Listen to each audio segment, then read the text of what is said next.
and thank you for joining this presentation on how to engineer your diet. Diet is an important matter for many people.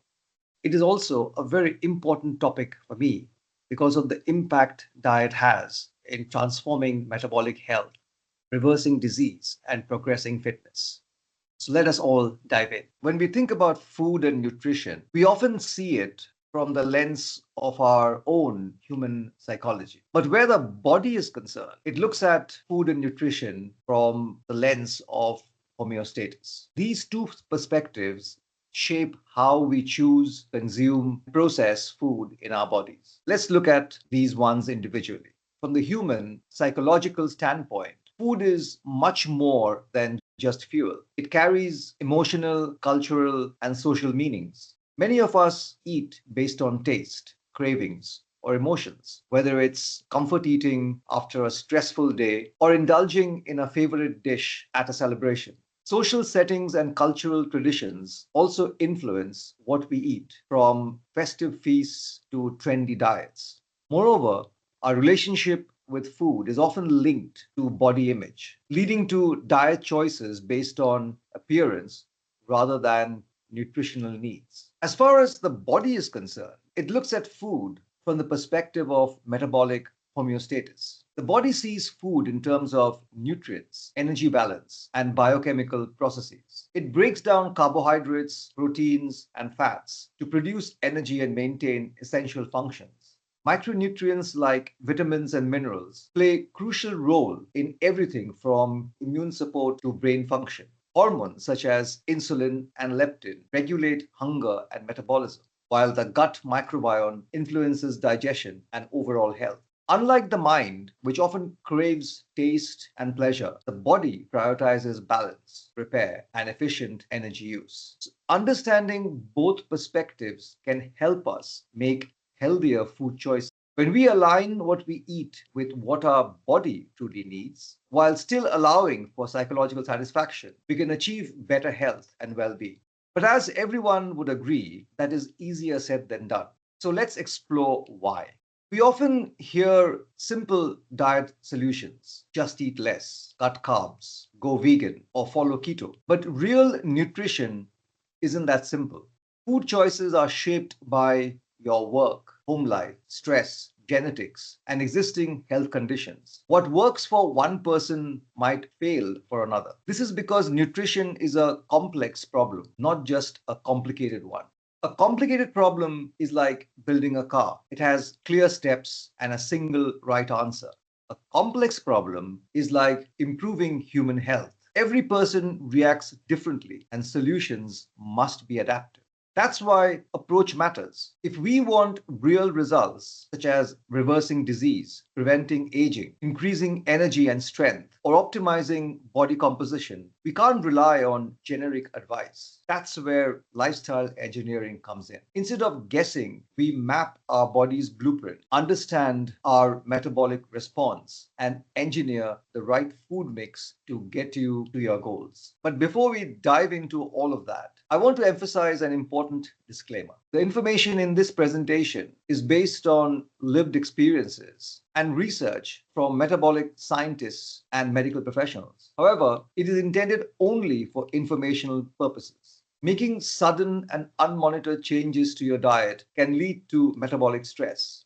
Your body needs time to adjust, and without proper guidance, these changes could be harmful, or in extreme cases, even dangerous. I encourage you to seek professional advice before making any major dietary modifications. If you are interested in learning more, I'd be happy to share further details about my programs. With that said, let's move forward and explore the basics of food and nutrition. What are the major components of diet? Everything we eat serves a purpose. The food we put in our bodies is more than just calories. It's information that tells our cells how to function. Our nutrition consists of three main categories: macronutrients or macros, micronutrients or micros, and water. Macros are the body's primary fuel source and building blocks. The two fuel sources all cells in the body uses are carbohydrates and fats. While most cells can use glucose from carbs or fatty acids and ketones, derived from fats. The body is metabolically optimized to prioritize fats as a primary fuel, with glucose from carbs reserved as a supplemental energy source. This reflects human evolutionary adaptation to metabolic flexibility, where fat oxidation sustains energy needs during low carbohydrate availability. Carbohydrates provide quick energy, but excessive intake leads to metabolic imbalance. Fats, often misunderstood, are crucial for long term energy, brain function, and cell membrane integrity. The body thrives on quality fats from whole foods rather than processed oils.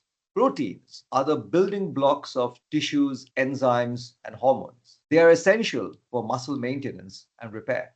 Micronutrients include vitamins and minerals, act as catalysts for hundreds of biochemical reactions. Vitamins support metabolism, immune function, and cell repair, while minerals regulate nerve function, muscle contractions, and bone strength. Deficiencies in either of these can lead to serious health issues over time. Water is fundamental to life. It aids digestion, regulates body temperature, and transports nutrients. Even mild dehydration can impair focus, energy levels, and overall well being. In this presentation, I will focus solely on macros and macronutrients, as the importance of hydration is generally well understood. Additionally, while I have not specifically addressed fiber, it is inherently linked to macronutrient choices and can be explored separately. The cells in the body, with the exception of certain cells in the brain, which I will address later, can generate energy using either glucose from carbohydrates or fatty acids from fats. Having spoken about carbohydrates and fats as fuel source, let's compare two dietary approaches to fuel the body. One primarily fueled by carbohydrates and the other by fats.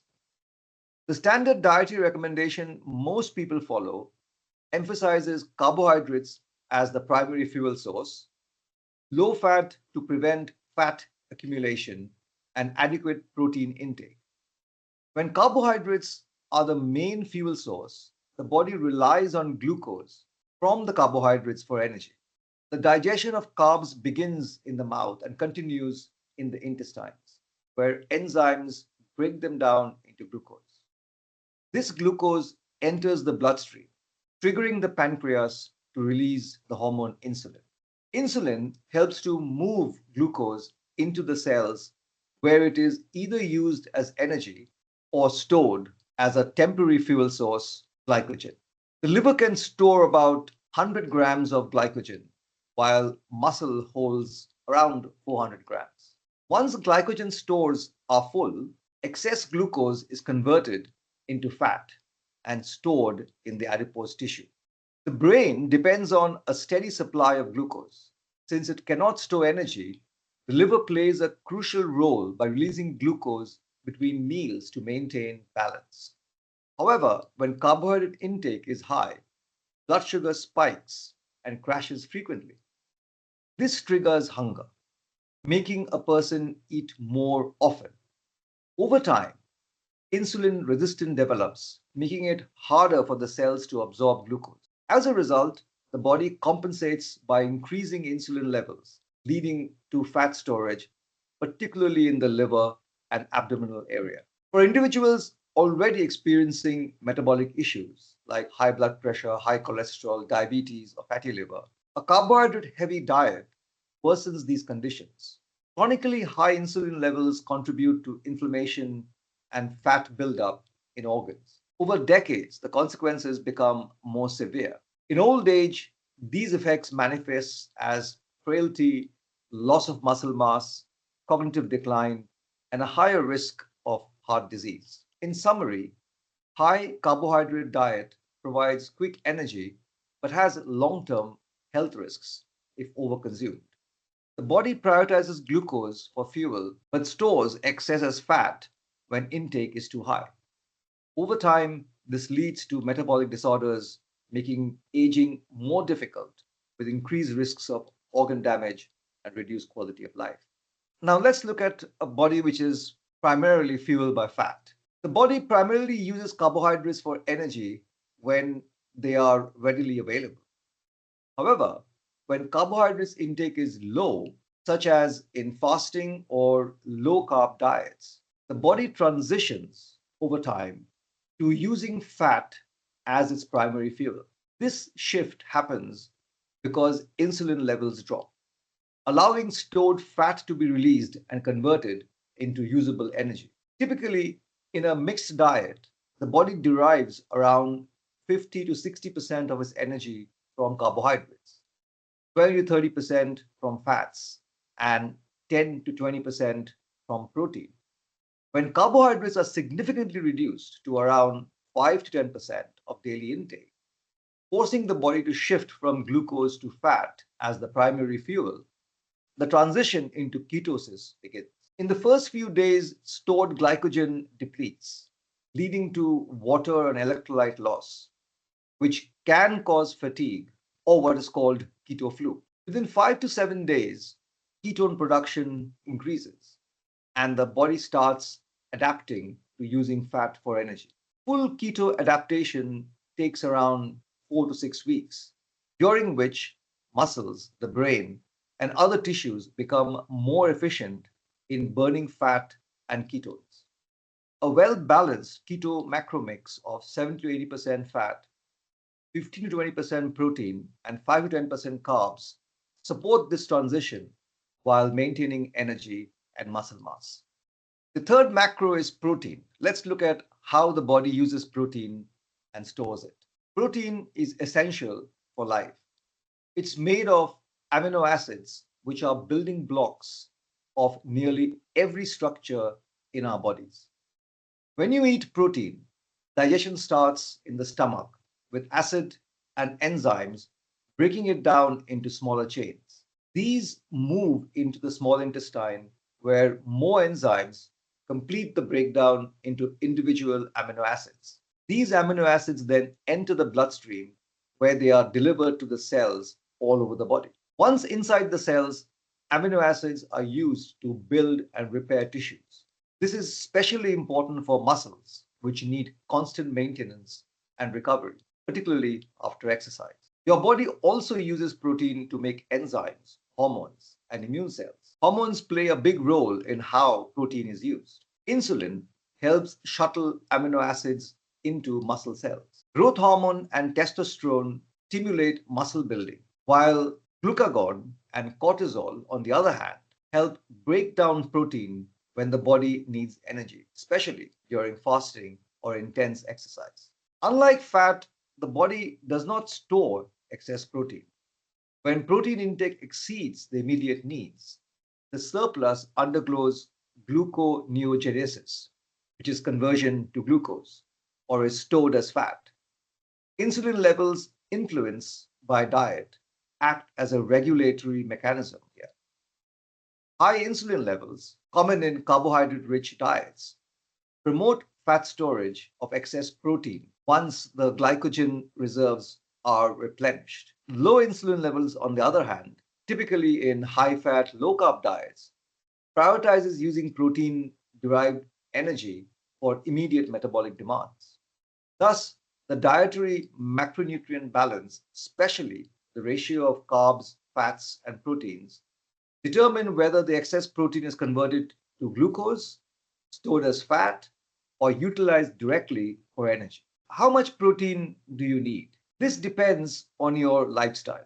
Most people do well with 1 to 2 grams of protein per kilogram of body weight per day. Athletes, older adults, and people trying to lose weight may need more to maintain muscles and prevent breakdown.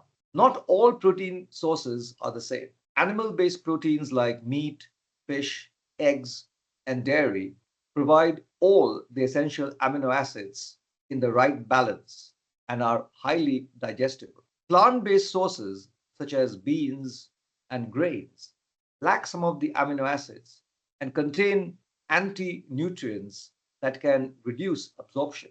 This means animal proteins are generally superior for muscle maintenance and overall health. A long term deficiency in protein quality and quantity leads to muscle loss, poor immune function, slow wound healing, and increased frailty. Over time, this contributes to sarcopenia, making it harder to recover from illness or injury. In later years, a lack of protein accelerates cognitive decline, weakens bones, and reduces overall quality of life. In summary, protein is vital for building and maintaining the body. Insulin regulates how it is used. Animal sources provide the best balance. Without enough quality protein, the body weakens, immunity drops, and aging accelerates. In the final years, deficiency lead to frailty, poor recovery, and diminished independence. How much protein one eats in each meal matters. Body does not store protein, so excess gets converted to glucose and fat. Ensuring just adequate protein intake throughout life is key to long-term health. So having covered the macros, let's look at the essential micronutrients.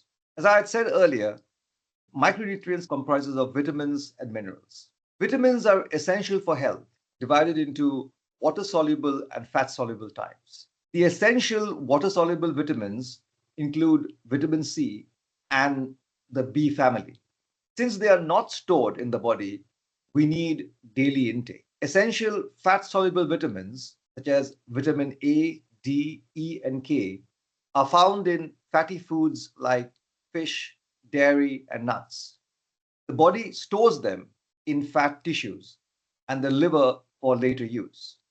Metabolism differs for each type. Water-soluble vitamins are quickly absorbed and excreted in urine if not used, preventing buildup but requiring frequent replenishment. Fat-soluble vitamins need dietary fat for absorption and can be stored, ensuring availability over time.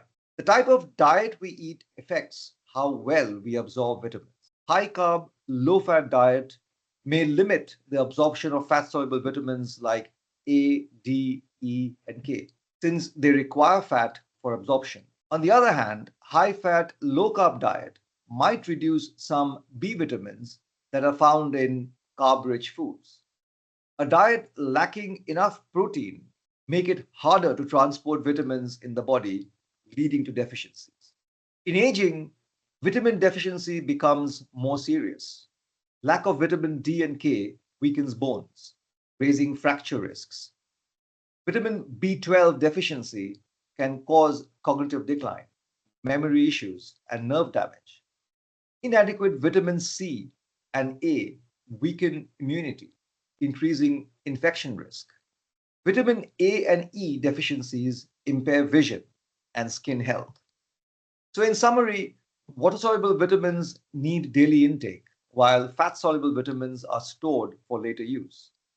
Diet impacts absorption, with fat soluble vitamins requiring dietary fat. In aging, deficiencies increase the risk of weak bones, cognitive decline, and poor immunity. Optimizing vitamin intake supports long term health. Now, let's look at the essential minerals.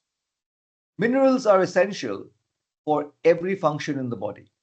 There are two main types: macro minerals, which we need in larger amounts, and trace minerals required in tiny quantities but are just as critical. Macro minerals include calcium, magnesium, sodium, potassium, and phosphorus. Trace minerals include iron, zinc, copper, iodine, and selenium. The best sources of these minerals are nutrient dense food like organ meat, seafood, dairy, nuts, and vegetables. The body absorbs them through the digestive system, carries them into the blood, and stores them in places like the bones, liver, and muscles. Some, like calcium and phosphorus, are stored in the bones for long term use, while others, like magnesium, are distributed more dynamically based on immediate needs. The way we eat affects how well we absorb these minerals. A high carbohydrate, low fat diet may reduce the absorption of fat soluble vitamins and help process minerals.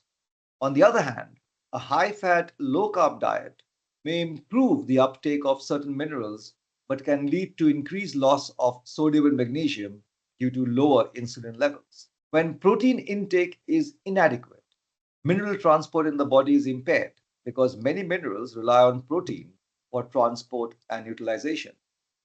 As we age, deficiencies in essential minerals become more serious. Lack of calcium and phosphorus weakens bones, increasing the risk of fractures. Low iron and copper cause fatigue and anemia. A shortage in zinc and selenium weakens the immune system, making infection more likely. Inadequate iodine and magnesium intake can contribute to cognitive decline, memory problems, and neurological issues. Maintaining a well balanced diet rich in mineral dense food is crucial in every stage of life, but especially in older age when absorption efficiencies decline. So, in summary, minerals are critical for health, and diet influences their absorption, while essential macrominerals like calcium and potassium are required in large amounts. Trace minerals like zinc and iron are just as vital. The body stores minerals in different ways, and their metabolism depends on diet composition. Low carb, high fat diet may enhance some mineral absorption but require careful management of sodium and magnesium. Inadequate protein intake can hinder mineral transport. Deficiency, especially in older adults, increases the risk of osteoporosis, anemia, weakened immunity, and cognitive decline. So, a well structured diet is essential for long term health. Let's try and put all this together into four key takeaways. Number one is body's use of food. The body treats food as fuel and building blocks. It breaks down carbs, fats, and protein to create energy for daily activities, repair damaged cells, and grow tissues like muscle. It also works hard to keep everything balanced, like blood sugar, hormones, and body temperature. Think of food as both fuel and instructions for our cells. Number two, the food components. Food has two main parts: macros and micros. Macros are carbs, which is quick energy, fats, long term energy and brain health, proteins for muscles and hormones, and water for digestion and temperature control. Micros are vitamins and minerals, tiny helpers of things like fighting germs, building bones, and keeping nerves working. Without enough essential micros, your body slowly breaks down over time, accelerating aging deficiencies. The third takeaway, and I would mark this as the most important takeaway, is about carbs, insulin, and fat storage. When you eat carbs, they turn into glucose. This triggers insulin, a hormone that helps cells absorb glucose. But too much insulin from frequent carb heavy meals tells the body to store fat and block fat burning. Over years, this leads to weight gain and lifestyle diseases. When insulin is low, like in fasting or low carb, high fat diets, your body switches to burning stored fat for energy. And the fourth point is about aging and deficiencies. As we age, missing key vitamins and minerals speeds up health problems. For example, weak bones and fractures, memory loss and nerve damage, fatigue, and weak immunity. A mismatched diet lacking in nutrients accelerate aging and makes life harder, less muscle, weaker bones, and slower healing. So, how does one engineer food and nutrition? Before I get to that, let us explore the journey a body takes as insulin load keeps increasing. I call the stages the body experiences with growing insulin the insulin journey, a progression from a state of healthy metabolism to the dangerous convergence of metabolic syndrome. We generally start in stage one, which is the metabolic homeostasis stage, which I have marked in this slide as the green tower. At this stage, the body operates in a state of optimal metabolic health. Insulin represented by the gray curve, is produced in balanced amounts, effectively managing blood sugar levels, shown as the stable blue line. Cells remain insulin sensitive, efficiently absorbing glucose for energy. Fat metabolism is flexible, meaning the body seamlessly switches between burning glucose and fat for fuel. In stage 2, which is shown by the blue tower, homeostasis disruption and early dysfunction starts with emerging insulin resistance. As carbohydrate intake remains high over time, even in the absence of refined sugars, insulin levels, shown by the gray curve, gradually rise to manage the frequent glucose influx. In response, cells begin developing mild insulin resistance, illustrated by the upward trending green insulin journey curve. To compensate, the pancreas secretes more insulin, pushing the body towards excess insulin levels. Excess insulin drives fat storage, particularly around the vital organs, and disrupts blood lipid balance by elevating triglycerides and lowering HDL cholesterol. While blood glucose levels may still register as normal, early markers of metabolic inflexibility and insulin resistance are already in play. This phase of dysfunction frequently escapes detection when evaluations prioritize fasting glucose alone, even as fat continues to accumulate and fasting insulin level creeps upwards. You then move to stage 3, which I have marked as the pink tower, the stage of metabolic dysfunction and disease progression, where slowly diabetes develops and organs start coming under stress. As insulin resistance worsens, the body requires increasingly higher insulin levels to regulate blood sugar. This leads to fat buildup in the liver, contributing to non alcoholic fatty liver disease, while also increasing blood pressure and systemic inflammation. People in this stage often experience persistent fatigue, persistent hunger, and energy crashes after meals, unexplained weight gain, even with seemingly healthy diet, increased risk of cardiovascular issues due to arterial plaque formation. Blood sugar fluctuations become more noticeable, moving towards prediabetes. The body is now under metabolic stress, and without intervention, the transition to diabetes is imminent. The body then enters stage 4, which I have marked as the red zone, the stage of metabolic syndrome leading to the perfect storm, where one develops type 2 diabetes and systemic breakdown. In this critical stage, the pancreas struggles to keep up with the demand for insulin. Beta cells in the pancreas begin to fail, resulting in chronically high blood sugar levels. The body is now in a diabetic state. The consequences of long term insulin resistance manifest as high blood sugar, increased arterial plaque, leading to heart disease and risk of stroke, severe metabolic dysfunction, damage to kidneys, nerves, and vision follow.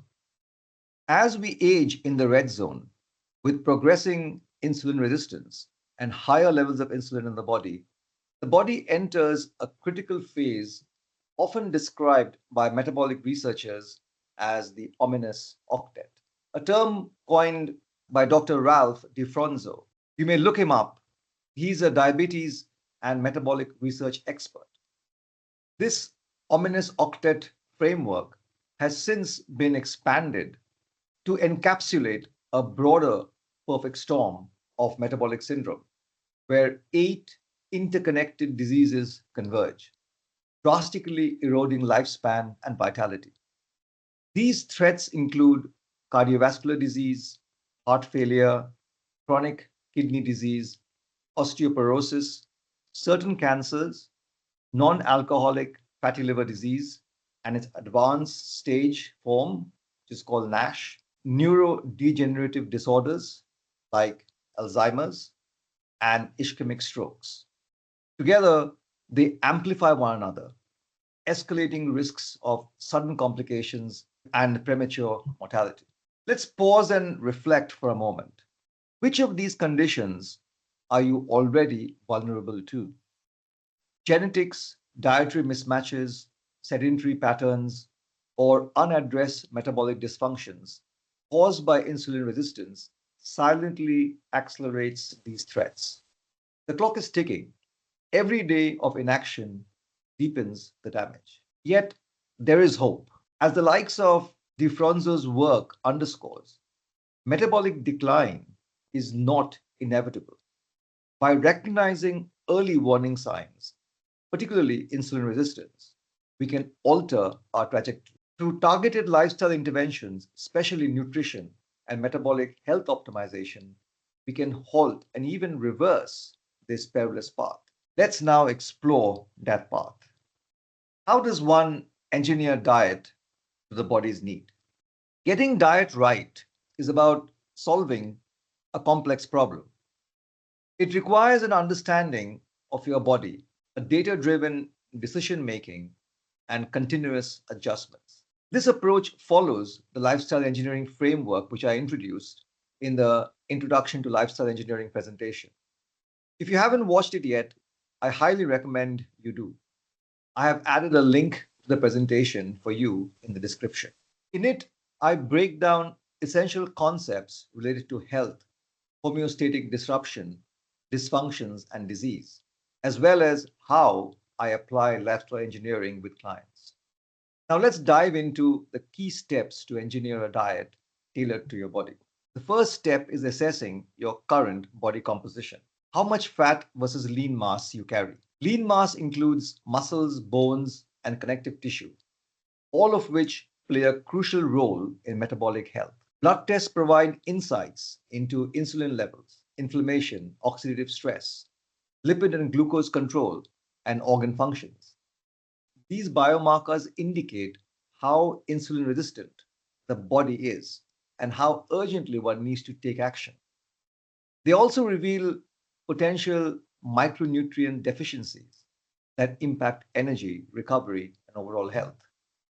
The next stage involves establishing an optimal balance of calories between carbohydrates and fats while defining a protein target in grams, tailored to your body's energy requirement, which can be evaluated with what is called the basal metabolic rate, BMR. The goal is to minimize insulin demand by organizing nutrient intake to support stable blood sugar levels and consistent energy throughout the day.